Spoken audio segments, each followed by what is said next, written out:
Public TV आपकी आवाज। मुरादाबाद जिला सहकारी बैंक मुरादाबाद की 96वीं वार्षिक सामान्य निकाय बैठक 13 फरवरी को पंचायत भवन सभागार मुरादाबाद में बैंक के अध्यक्ष राजेश सिंह यादव की अध्यक्षता में संपन्न हुई, जिसमें बैंक के अध्यक्ष राजेश सिंह यादव द्वारा सभागार में उपस्थित बैंक संचालक मंडल के सदस्यों और जनपद मुरादाबाद, अमरोहा और संभल में कार्यरत प्रारंभिक सहकारी ऋण समितियों, सह संघों, क्रय विक्रय समितियों और विशेष समितियों के प्रतिनिधियों का स्वागत करते हुए उन्होंने बताया कि बैंक ने शहरी और ग्रामीण क्षेत्रों में एटीएम की सुविधा नहीं है, वहां के लिए मोबाइल एटीएम वैन की सुविधा प्रदान की जा रही है, जो दूर दराज इलाकों में ग्रामीणों को बैंकिंग सुविधा का लाभ प्रदान कर रही है। बैंक से संबंध समिति अधिकांश सदस्यों को रुपए केसीसी कार्ड निर्गत हैं, जो एटीएम से नगद ऋण और अपने बचत खाते से आहरण दोनों में प्रयोग कर सकते हैं। इसके अतिरिक्त बैंक ने संबंध समितियों को माइक्रो एटीएम प्रदान करना प्रारंभ कर दिया है, जिससे कृषक सदस्य रुपए केसीसी कार्ड से उर्वरक के रूप में भी ऋण प्राप्त कर सकते हैं। इस दौरान सभी का सम्मान किया गया, स्वागत किया गया और वार्षिक रिपोर्ट प्रस्तुत की गई।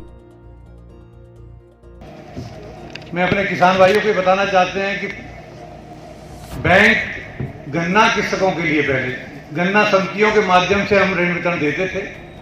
गन्ना समितियों की एक लिमिट थी, पहले 30,000 थी, फिर 50 हुई, अब 70,000 है। लेकिन इस वर्ष से हमारा बैंक जो केवल धान और गेहूं के लिए फसल के लिए ऋण देता था, अब गन्ना फसल के लिए भी किसान भाइयों के लिए ऋण देना शुरू कर दिया है।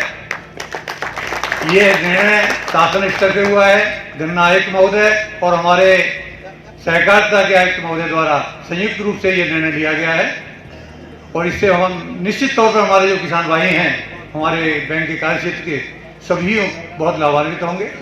मैं आपसे अनुरोध करता हूं, इसमें एक कंडीशन है, शर्त यह है कि जिन किसान भाइयों का गन्ना मूल्य भुगतान यानी केन प्राइस पेमेंट हमारी शाखाओं में आ रहा है, वो ही हमसे गन्ने का ऋण ले सकते हैं, गन्ने की फसल का ऋण ले सकते हैं।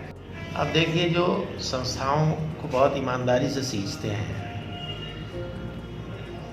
उनको तकलीफ तो होती है। हमने संस्था को बहुत ईमानदारी से सींचा है और हमने पूरी एनुअल जनरल मीटिंग में हर बार ये कहा कि अगर हमने बेईमाना किया हो तो अपनी माँ का एक बूंद दूध हराम किया हो। अब हम लोगों से यही आग्रह करते हैं कि लोग चले जाते हैं, संस्थाएं यही रहती हैं।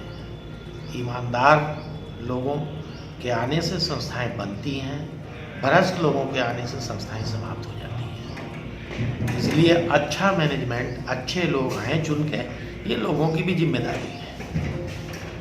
मैं ईश्वर से यही प्रार्थना करता हूँ कि बैंक दिन रात तरक्की करे। ये कोई ऐसा, ये तो लोकतंत्र है और इसमें लोगों को सबको मौका मिलना चाहिए।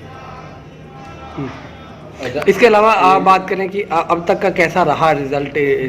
बहुत अच्छा कार्यकाल रहा, लोगों ने बहुत ही सहयोग किया और हमने भी लोगों का बहुत सहयोग किया। जितनी रियायतें, जितनी सहूलतें किसानों को दे सकते थे, हमने उतनी देने की कोशिश की। सरकार के द्वारा चलाई गई नीतियां जब भी समय समय पर आई, हमने बैंक में पूर्णतया उनको लागू किया और ईमानदारी के साथ लागू किया। पब्लिक टीवी आपकी आवाज।